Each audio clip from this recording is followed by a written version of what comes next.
تعالی فرماتا ہے یا ایہا الذین آمنوا لا تقولوا راعنا، اے ایمان والو تم راعنا نہ کہو، وقولوا انظرنا اور تم کہو کہ ہم پر نظر رکھیں، واسمعوا اور پہلے ہی سے غور سے سنو، وللکافرین عذاب علیم اور کافروں کے لیے دردناک عذاب ہے۔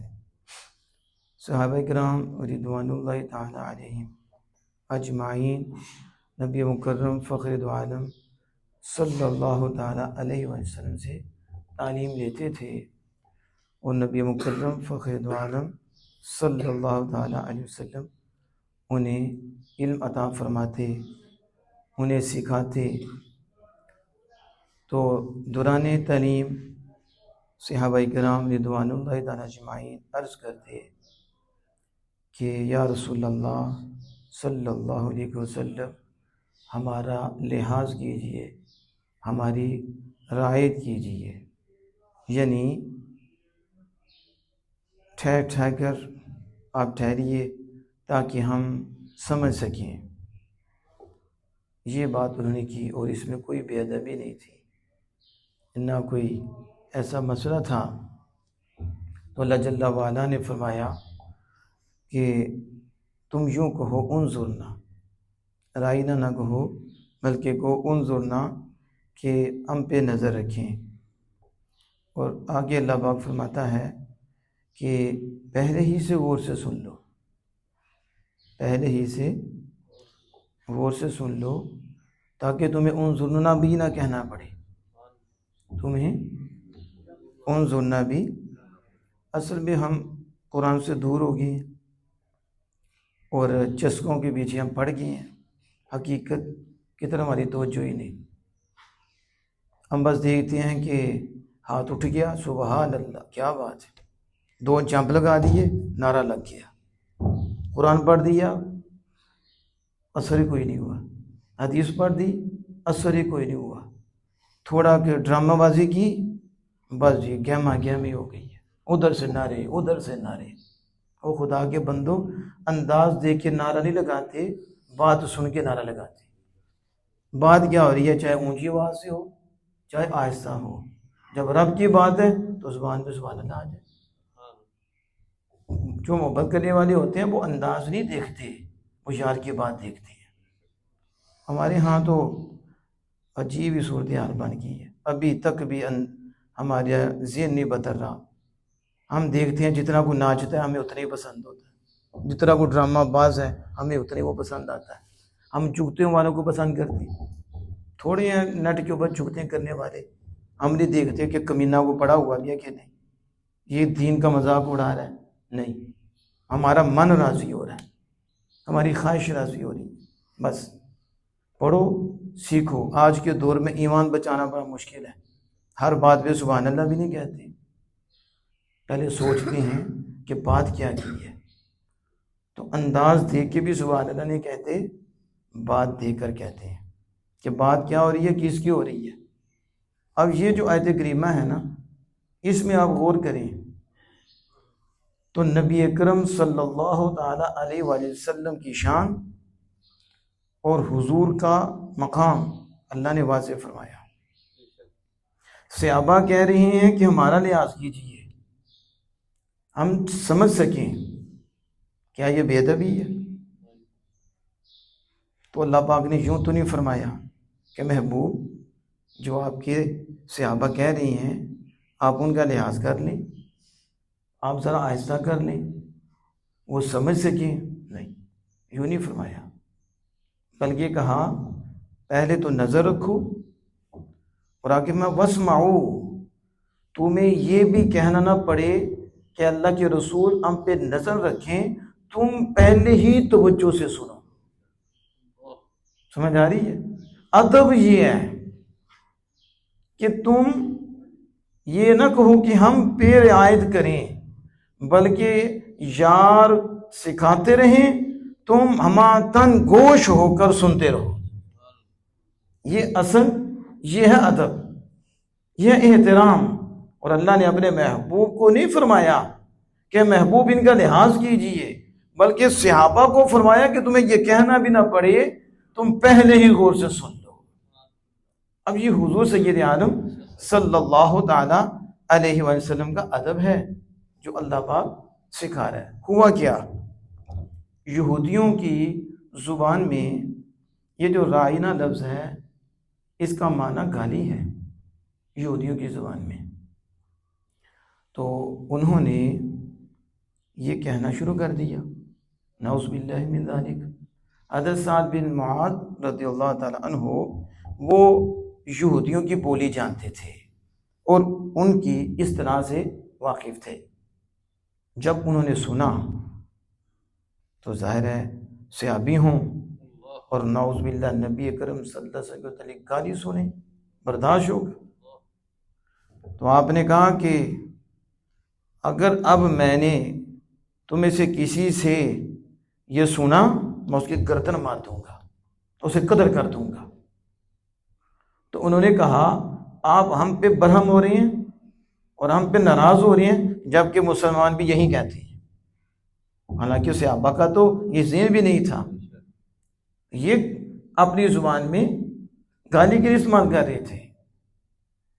تو حضرت سعد بھی معاذ رضی اللہ تعالیٰ عنہ پریشان ہوئے، رنجیدہ ہوئے، تو اس وقت اللہ پاک نے آیت کریمہ نازل فرما دی کہ اب یہودی جو ہیں وہ اس میں استعمال کر رہی ہیں، جبکہ میرے پیارے محبوب کے پیارے صحابہ ان کے اندر ادب ہی ادب ہے، وہ تو سوچ بھی نہیں سکتے، لیکن دشمن کو فائدہ ہو رہا ہے، اس لیے اب یہ لفظ بولنا بھی چھوڑ دو۔ یہاں پتہ چلا کہ جس لفظ کے دو معنی ہوں اور ایک معنی اچھا ہو اور ایک معنی برا ہو اور ذہن اس کی طرف جاتا ہو، تو نہ وہ اللہ کے لیے استعمال کر سکتی ہے نہ اللہ کے محبوب کے لیے استعمال کر سکتی ہے۔ اس لیے میاں کہنے سے منع فرمایا۔ ہمارے ہاں بھی اللہ میاں بولتے ہیں، جبکہ منع اس لیے ہے کہ اس کا ایک معنی شوہر ہے، تو یہ معنی بھی اللہ کے لیے نہیں، ادھر ذہن جاتا ہے، لہذا اللہ کے لیے میاں کا لفظ نہیں بولنا۔ اسی طرح رسول اکرم صلی اللہ علیہ وسلم کی ذات پاک کے لیے وہ لفظ بولنا ہے جس میں برا معنی نہ ہو اور ذہن اس کی طرف جاتا ہو، کیونکہ یہ اللہ کے محبوب کریم ہے۔ اللہ پاک نے خود سکھا دیا ہے، رائنہ جبکہ صحیح معنی رکھتا ہے لیکن ان کی اصطلاح میں یہ گالی ہے، اس لیے اللہ پاک نے منع فرما دیا کہ اب صحابہ یہ لفظ بھی استعمال نہیں کرنا۔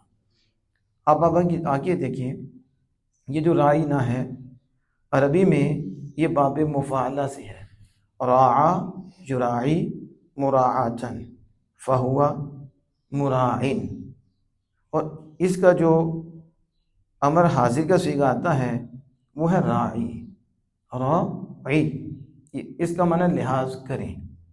لیکن جو باب مفاعلہ ہے اس میں دونوں ہی کام میں شریک ہوتے ہیں، دونوں ہی کام میں۔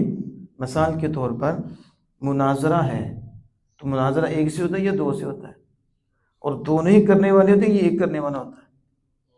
پہلے ایک بولے گا، دوسرا سنے گا، پھر دوسرا بولے گا، وہ سنیں گے، تو دونوں ہی۔ اسی طرح مجادلہ ہے، وہ بھی جھگڑے گا تو یہ بھی جھگڑے گا، یعنی ایک فعل میں دونوں ہی شریک ہوتے ہیں اور دونوں ہم پلہ ہوتے ہیں۔ کیا ہوتے ہیں؟ یہ تو نہیں کہ ایک طرف عالم ہو دوسری طرف جاہل ہو تو کہ مجھ سے مناظرہ کرو، کو پہلے پڑھ کے تو آؤ، ہم پلہ ہی نہیں ہو۔ مقابلہ، مجادلہ، مناظرہ ہم پلہ سے ہوتا ہے، یہ نہیں ہوتا کہ شیر ہو اور آگے گدھا ہو، کیا مقابلہ ہوگا اس کا؟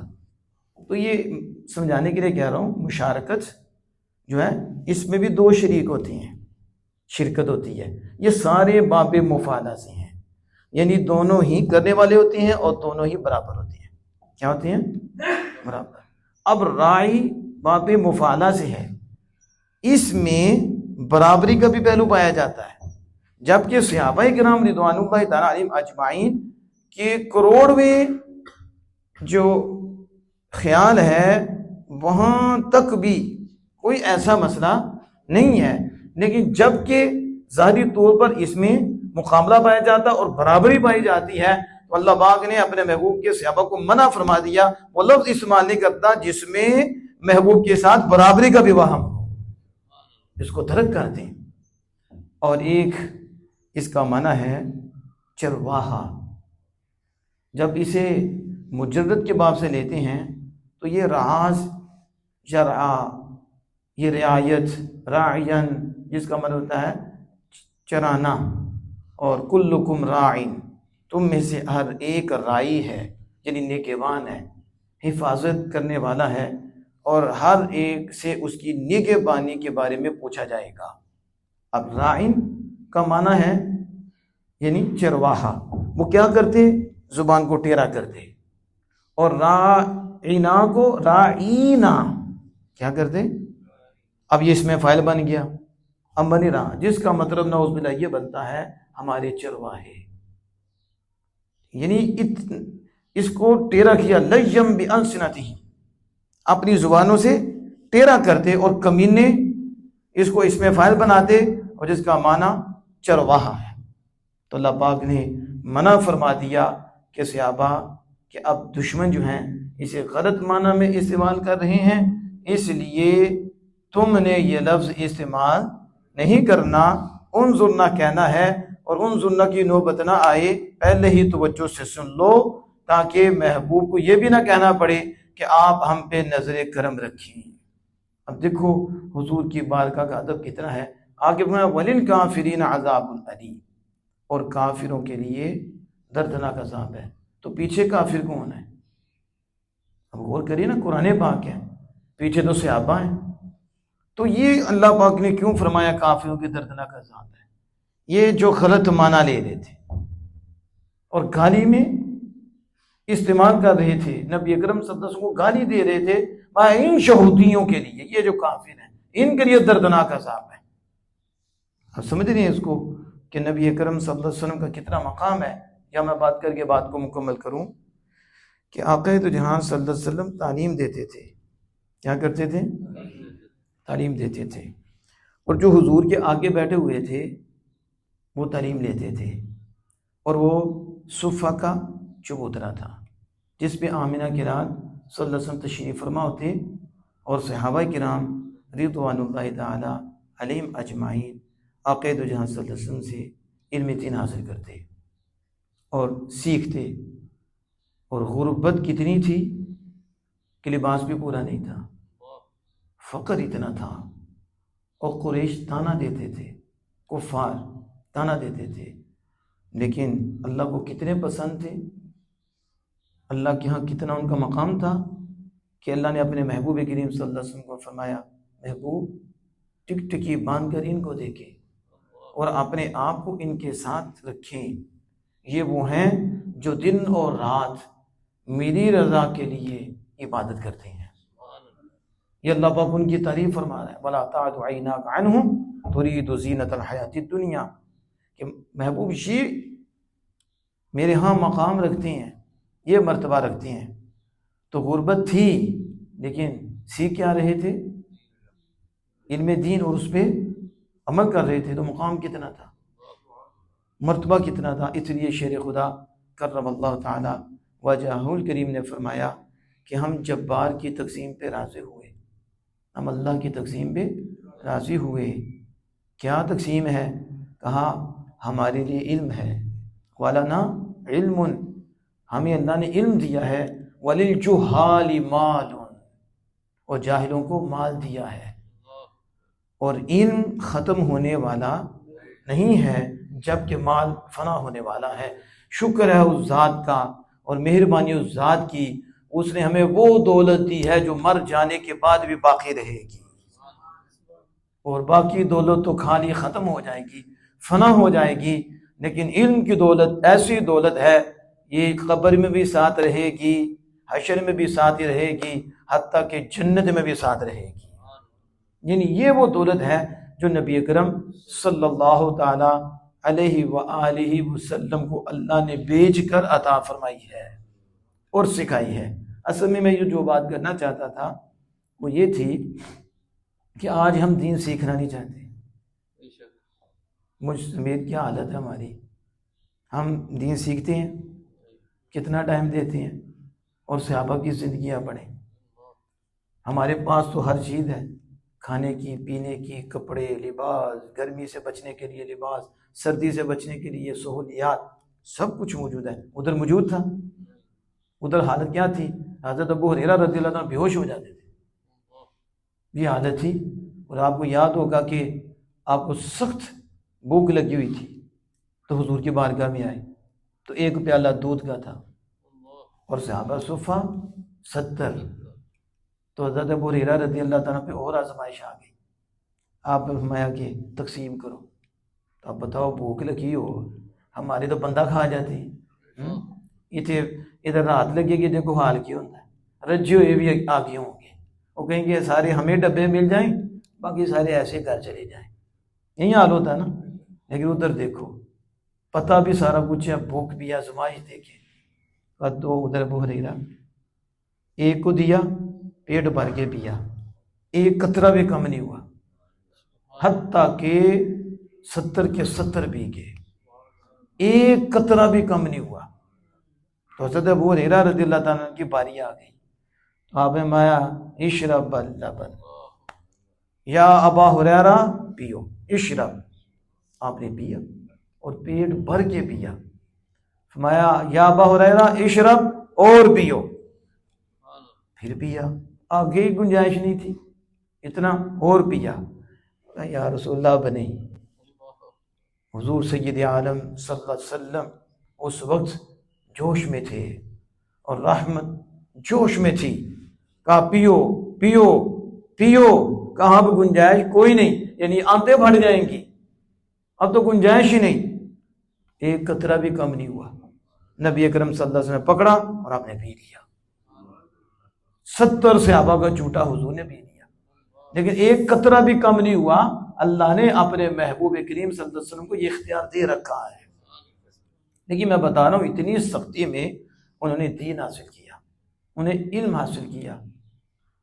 ہمیں تو نماز کے مسائل سیکھنے کا مسئلہ ہے، ہمیں روزے کے مسائل سیکھنے کا مسئلہ ہے۔ اگر 10 شروع ہو جائے تو ہم بھاگ جاتے ہیں، ہم ٹھہرتے ہی نہیں، ایسا نہیں ہے۔ اور آج بیعت کا سلسلہ بھی دیکھ لیں، اب چیک کریں، جو بیعت ہوتے ہیں، چشتی، قادری، سہروردی، یہ جتنے بھی بیعت ہو رہی ہیں، ذرا آپ چیک کریں یہ کتنا علم حاصل کرتے ہیں، اور پوچھو بیعت طریقت کر رہے ہیں، میں کون سی طریقت کی بیعت کرتے ہو؟ تم طریقت کا بھی تمہیں پتہ ہے طریقت کیسے کہتے ہیں؟ اور خدا کے بندو، فرض تمہارے پورے نہیں ہو رہے، فرض علوم تم نہیں سیکھ رہے، جاہل کے جاہل ہو، تو کون سی طریقت پہ چلو گے؟ طریقت پہ وہ چلتا ہے جو پہلے علم حاصل کر کے اپنے فرض و واجب کو ادا کرتا ہے، پھر جا کر کہیں وہاں قدم رکھتا ہے۔ لیکن نہ فرض سیکھتے ہیں نہ واجب سیکھتے ہیں، تو پوچھو جی میں فلاں جگہ بیعت ہوگا میری بخشش ہو جانی ہے۔ عجیب صورت بن گئی ہے، یہ انسان کو بہت دور لے کے جائے گی۔ دکھ ہو رہا ہے کہ 6 سال آپ دیکھیں گے بیعت ہوئی، 8 سال ہو گیا بیعت ہوئے، آپ کو بندے ملیں گے لیکن ان کو ابتدائی مسائل نہیں آتے۔ حضور سے بڑا کوئی مرشد ہے؟ تو حضور نے کیا کیا؟ آپ نے انہیں بیعت کر کے چھوڑ دیا، جاؤ بیعت کر لیا تم، اب تمہاری بخشش ہو جانی ہے، تم نے جنت میں چلے جانا ہے، تمہیں مقامات مل جانے ہیں، بس پیر صاحب جو پکڑ لیے ہیں۔ تو حضور سے بڑے بھی کوئی پیر ہیں؟ تو حضور نے کیا کیا؟ وَيُعَلِّمُهُمُ الْكِتَابَ وَالْحِكْمَةَ، جو سب سے بڑے پیر ہیں نا، ان کی شان اللہ نے یہ بیان فرمائی، میں نے تمہارے ہاں تمہارے لیے مرشد بھیجے ہیں، تمہارے پیر بھیجے ہیں، جو تمہارے دلوں کو پاکیزہ کریں گے، تمہیں علم دین سکھائیں گے، تمہیں کتاب کا علم سکھائیں گے، تمہیں حکمت سکھائیں گے، اور پھر نگاہوں سے دل کی تختیاں روشن فرمائیں گے۔ سب سے پہلے اللہ پاک نے کیا فرمایا؟ وَيُعَلِّمُهُمُ الْكِتَابَ، وہ کیا سکھائیں گے؟ علم دین سکھائیں گے۔ یہ میں اس لیے عرض کر رہا ہوں کہ ہمیں اس کی طرف آنا چاہیے۔ بیعت کا مقصد ہم بھول گئے ہیں، کیا مقصد ہے اور ہمیں کیا کرنا ہے۔ حضور نے ساری زندگی علم دین تقسیم کیا ہے، اور اب بھی حضور کر رہی ہے۔ حضور کا علم بارش کی طرح ہے اور برس رہا ہے، کوئی ایسا دل نہیں ہے جو پاکیزہ ہو اور اس پہ علم مصطفیٰ کی بارش نہ ہو، علم مصطفیٰ اسے نہ مل رہا ہو، اسے ملتا ہے۔ اس لیے حضرات محترم، کچھ سوچ سمجھ کر اس راہ پہ چلو، کوشش کرو کہ علم دین حاصل کرو، جو ہمارے لیے ضروری ہے۔ اساتذہ موجود ہیں، علماء کرام موجود ہیں، تھوڑا سا وقت دے کر ان کے پاس بیٹھو، انشاءاللہ تعالی ہمیں اور آپ کو دل کا سکون مل جائے گا، دل کی راحت مل جائے گی۔ اللہ جل وعلا سے دعا ہے کہ اپنے محبوب کریم صلی اللہ تعالی وسلم کے صدقہ سے عمل کی توفیق عطا فرمائے۔